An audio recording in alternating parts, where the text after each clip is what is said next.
Alléluia. Nous te louons, Seigneur. Nous te bénissons, nous t'élevons, nous te célébrons, nous te rendons gloire et grâce. Toi seul es digne de recevoir la louange, la gloire, l'honneur.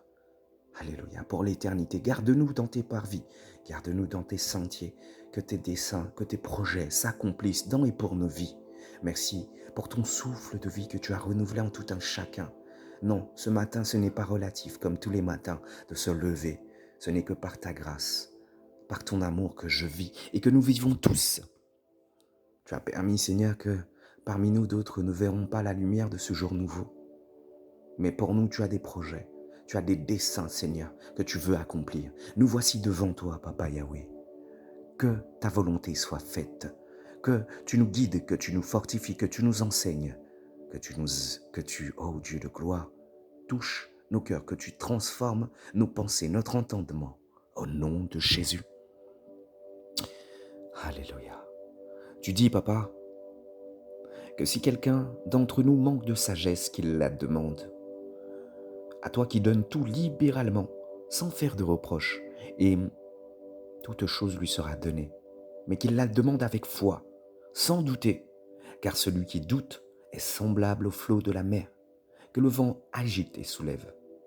Qu'un tel homme ne pense pas qu'il recevra quelque chose de toi. Tu dis que c'est un homme irrésolu, inconstant dans toutes ses voies. Fais-nous grâce encore en ce matin, Papa.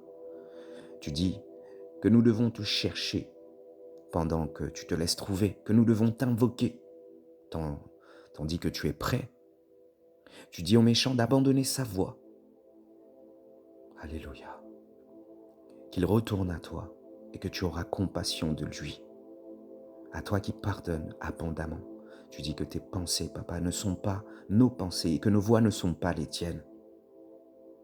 Autant les cieux sont élevés, autant tes voix sont élevées au-dessus de nos voix, et autant les cieux sont élevés au-dessus de la terre, et tes pensées au-dessus de nos pensées, comme la pluie et la neige descendent des cieux, et n'y retournent pas sans avoir arrosé, fécondé la terre et faire germer les plantes sans avoir donné la semence au semeur et du pain à celui qui mange. Ainsi est-il dans ta parole.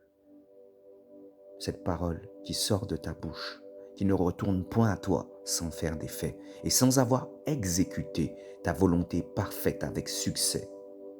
Alléluia. Mes chers bien-aimés, restons et demeurons disposés. Nous allons commencer et rentrer dans notre exhortation. J'ai une pensée particulière pour les oppressés, les rejetés de ce monde, ceux que vous appelez soulards, drogués, SDF. Je ne vois aucun amour dans le regard des bien-aimés, à part 2 ou 3, qui, comme moi, ont eu ce cœur transformé par le Seigneur. Parce que moi-même, je faisais partie de ces personnes-là, c'est peut-être aussi pour cela que j'ai cette facilité à comprendre. Sachez une chose, à vous qui les critiquez, vous ne valez pas mieux qu'eux. Déjà, ces gens-là sont beaucoup plus vrais que vous. Parce que vous mettez en apparence des vies bien rangées, bien tracées, en apparence. Mais j'en suis convaincu que si vous faites votre propre introspection et si si le Seigneur voulait nous révéler en tout cas certains aspects de vos vies, vous vous rendrez compte que vous serez pire sûrement que ces personnes-là. Sachant que ces personnes-là ne sont pas hypocrites. Les gens de la rue, des bars, des alcooliques, tout ça, toutes ces personnes-là ne sont pas hypocrites. Donc ça signifie qu'elles sont vraies. Et si elles sont vraies, ça signifie aussi qu'elles sont courageuses. Parce qu'il faut aussi accepter le regard des gens et être au-dessus de celle-ci. Être au-dessus de ce que pensent les gens, de ce que disent les gens, de comment ils vont recevoir les choses. Je vous garantis, mes bien-aimés, que toutes ces personnes-là qui sont critiquées, rejetées, pointées du doigt, le jour où le Seigneur touche leur cœur, elles seront zélées, elles seront, alléluia, passionnées et seront de véritables disciples pour le Seigneur. Ne misons pas sur l'apparence, ne misons pas sur le matériel, parce que toutes ces choses passeront et elles sont périssables. Dieu nous a donné des richesses bien plus grandes. que les richesses matérielles, qui sont les fruits de l'esprit et qui demeureront pour l'éternité et qui sont nécessaires à l'œuvre que Dieu veut accomplir en toi, avec toi et par lui. Et combien même le monde sera jugé, toute ta vie, ton devoir sera ton devoir. Non, c'est un mot difficile. Tu as été suscité pour pouvoir glorifier, louer ton Dieu et pouvoir rentrer dans les dimensions de la vie spirituelle qui est au-dessus de cette vie physique et charnelle que nous vivons. Beaucoup s'enivrent, beaucoup se droguent. Pourquoi? Parce que tous recherchons en vérité le profond, l'être profond de nous-mêmes, la vie spirituelle. Voilà là où les richesses réelles sont cachées. Que mon Dieu vous bénisse. En ce matin, nous commençons notre exhortation sur le sujet de la calomnie. Alléluia. La calomnie est une fausse affirmation qui nuit à la réputation d'autrui, contrairement à la diffamation écrite. La calomnie est orale. La Bible a beaucoup de choses à dire à ce sujet, à la fois dans l'Ancien et le Nouveau Testament. Le péché et le fait de calomnier est tellement grave aux yeux de Dieu qu'il la mentionne dans les 10 commandements. Dans le 9e, celui-ci nous dit « Tu ne porteras pas de faux témoignages contre ton prochain », ce qui inclut la calomnie du fait que des contre-vérités soient aussi répandues. La calomnie se définit tout simplement comme un mensonge dont l'intention est de salir l'image de la victime. Entre parenthèses, enfin, entre guillemets, entre parenthèses, comme vous voulez, voyons que quelqu'un qui est propre, pourquoi voudrait-il en vérité salir son prochain? Au contraire, il voudrait le rendre propre. Quelqu'un qui est fort, pourquoi voudrait-il accabler son prochain? Il va être une aide. Quelqu'un, alléluia, rempli d'amour, pourquoi voudrait-il s'endurcir envers son prochain? Alléluia. Nous avançons. Et nous savons que la calomnie est un mensonge lié à une mauvaise intention. Or, Dieu déteste le mensonge, étant l'auteur lui-même de la vérité, si bien que tout ce qui est faux est en opposition avec sa nature et lui fait donc horreur. La calomnie, le commérage sont des péchés que la Bible condamne souvent dans la Bible. Le commérage, c'est trahir les secrets de quelqu'un en les communiquant à d'autres, tandis que la calomnie, c'est d'inventer ses propres secrets pour les diffuser là où ils feront le plus mal. Sachons aussi que lorsque nous agissons ainsi, le Saint-Esprit n'est plus au contrôle. Il nous a quittés déjà. Et que c'est le diable qui vient prendre le relais. Tout en étant chrétien, sache que tu peux être l'instrument du diable. Mes chers frères et sœurs, veillez, veillez. Le Nouveau Testament décrit la calomnie comme faisant partie de notre vieille nature pécheresse.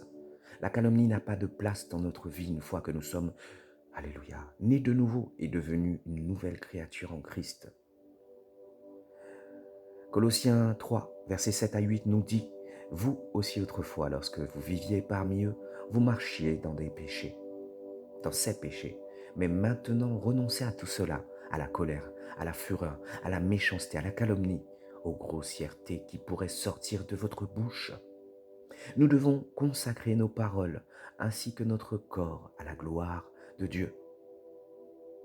Ceux qui connaissent Dieu ont la responsabilité de renoncer à la calomnie.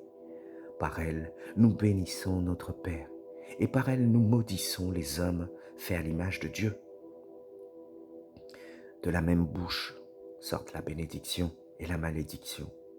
Mes frères et sœurs, il ne faut pas que tel soit le cas.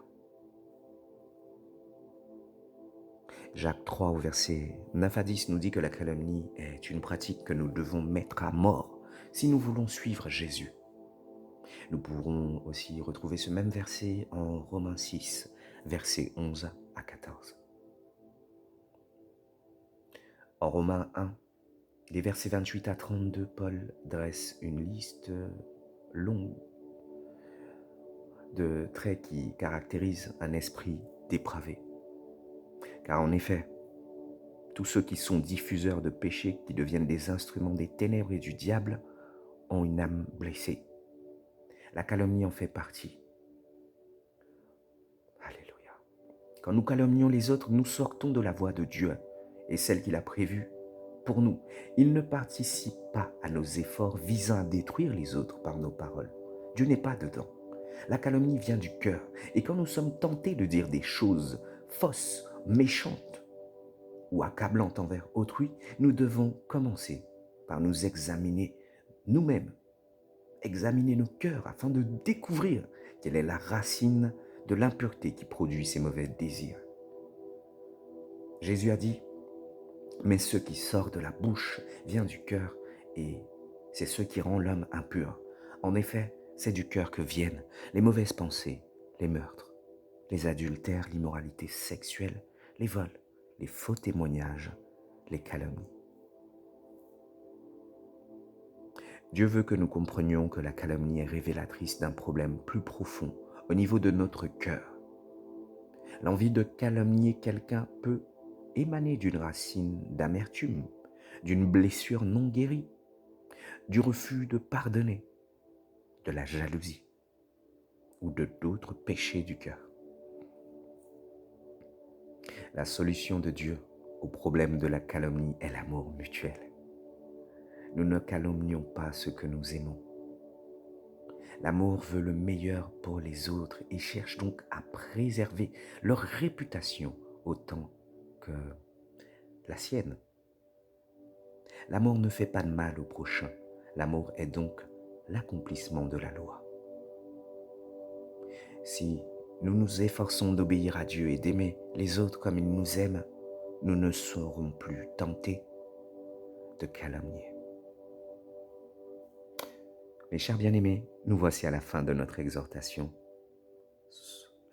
Nous nous retrouvons une fois prochaine avant de clôturer ces instants. Que le Seigneur vous bénisse tous.